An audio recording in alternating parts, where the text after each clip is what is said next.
I want to talk about converting equations from rectangular form to polar form, or converting an equation from polar form to rectangular form. We're going to do both.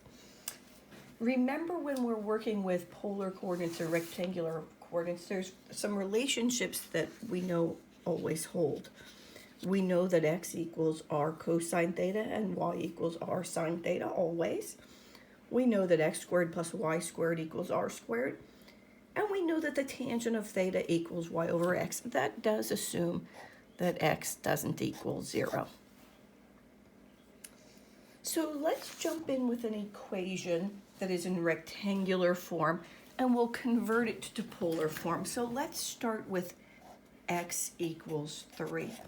Now, going from rectangular form to polar form is usually pretty straightforward, because we can just make substitutions for x and y, and we'll end up with r's and thetas, and that's the goal if we want it in polar form. So we want the x's and y's to be gone, and we want r's and thetas to be present. So when we make a substitution for x, we know it's r cosine theta equals 3. And very commonly, we solve for r when we're going to present an equation in polar form. So let's divide by the cosine of theta. So we'll have r equals 3 divided by cosine theta. But that's probably better written, making the substitution for 1 over cosine theta equaling secant theta. So we have r equals 3 secant theta. So this equation that represents a vertical line is equivalent to this equation, which also must represent that same vertical line. Let's do another one.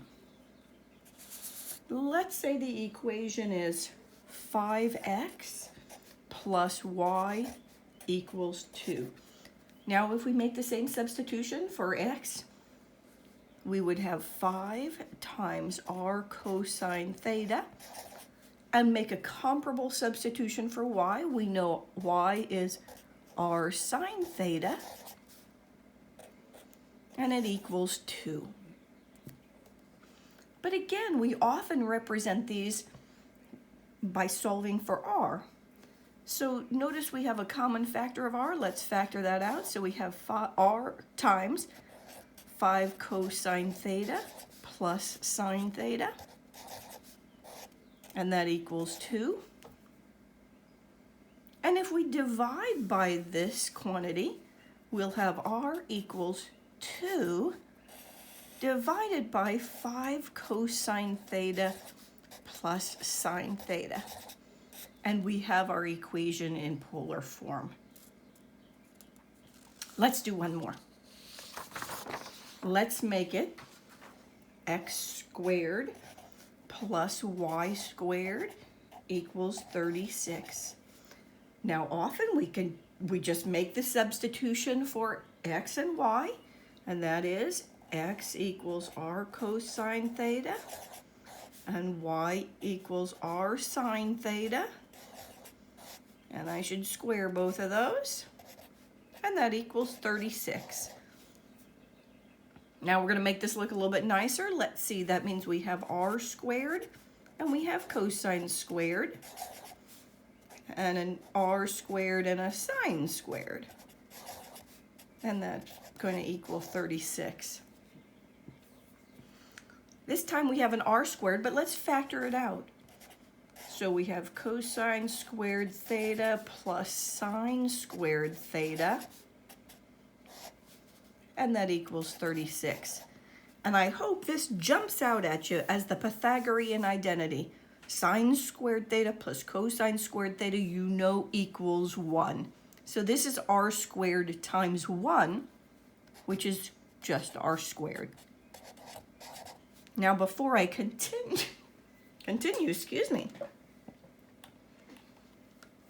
let me remind you that we knew x squared plus y squared equals r squared. Sometimes people just make this substitution, but if we see that we have an x squared plus y squared, we could go directly here. I mean, nothing wrong with doing this, but we didn't need to. We could have gone straight from here to here. Now, if we take the square root of both sides, we'll have r equals plus or minus 6. Now, it turns out, whether you look at r equals 6 or r equals negative 6,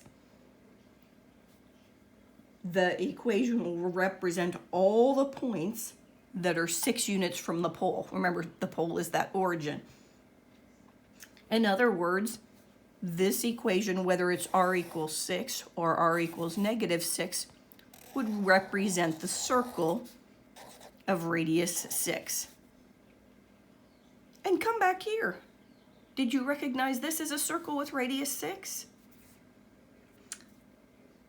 Back here, though, we don't need to present it with both this positive and negative. Both r equals 6 and r equals negative 6 would represent that full circle. So I would just present the equation as r equals 6, just as straightforward as that.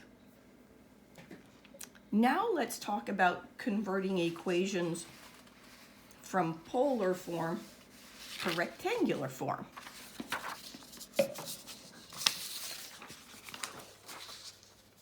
Now with these, sometimes we have to be a little more creative, but we are still going to keep in mind these relationships.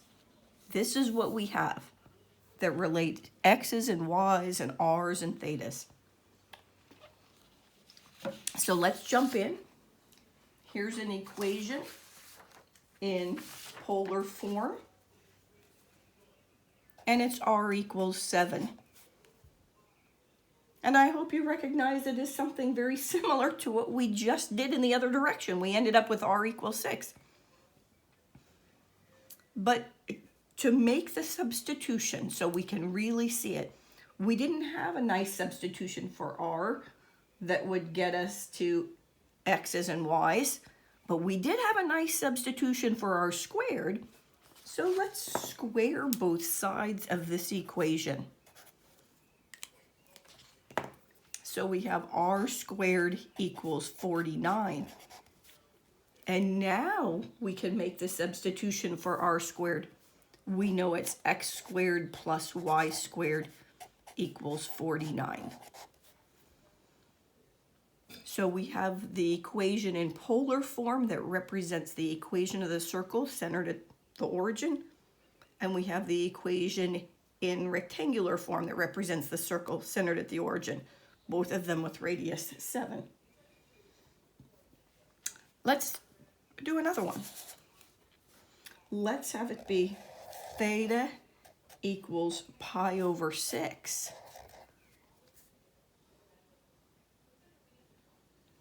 Now again, I don't have a nice substitution for theta.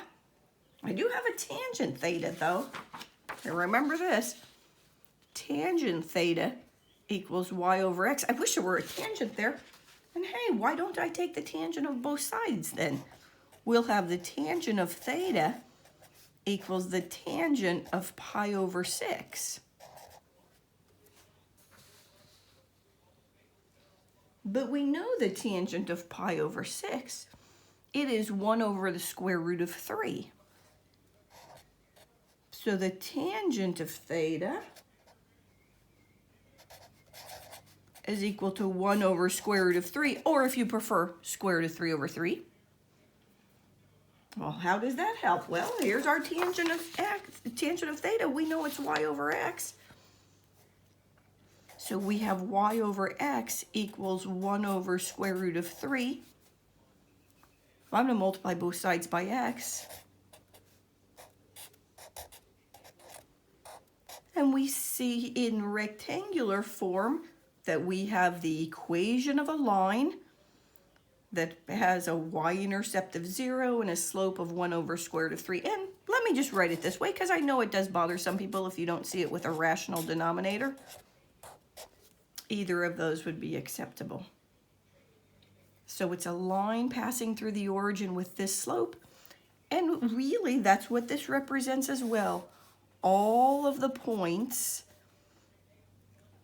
that would be on this line right here, where this angle is pi over 6. Let's do another one.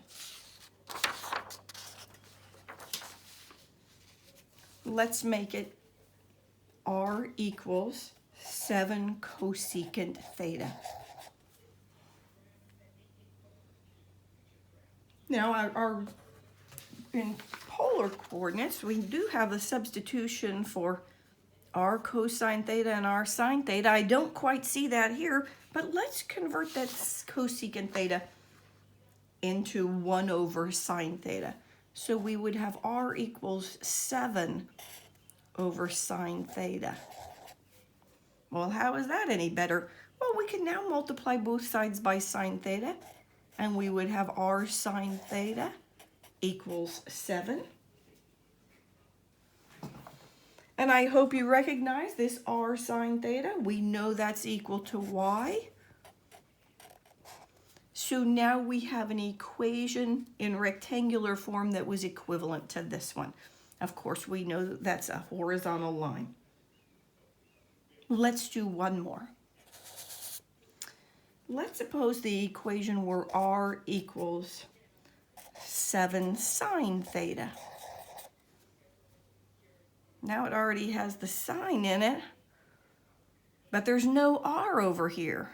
And by the way, doing something similar to this one by changing it to cosecant isn't helpful, because we would have r cosecant theta equals 7, which wouldn't be helpful. So even though these look similar, the way we're going to handle them will be a little bit different. I wish there were an r over here, because if there were an r over here, I have a substitution for r sine theta. So let's put an r in here. Let's multiply both sides by r.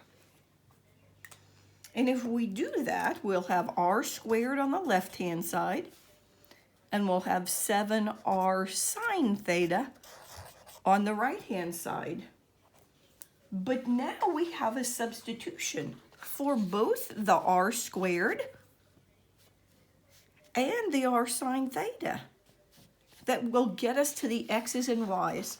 So we'll substitute r squared with x squared plus y squared, and we'll make a substitution for r sine theta, and we'll make it y.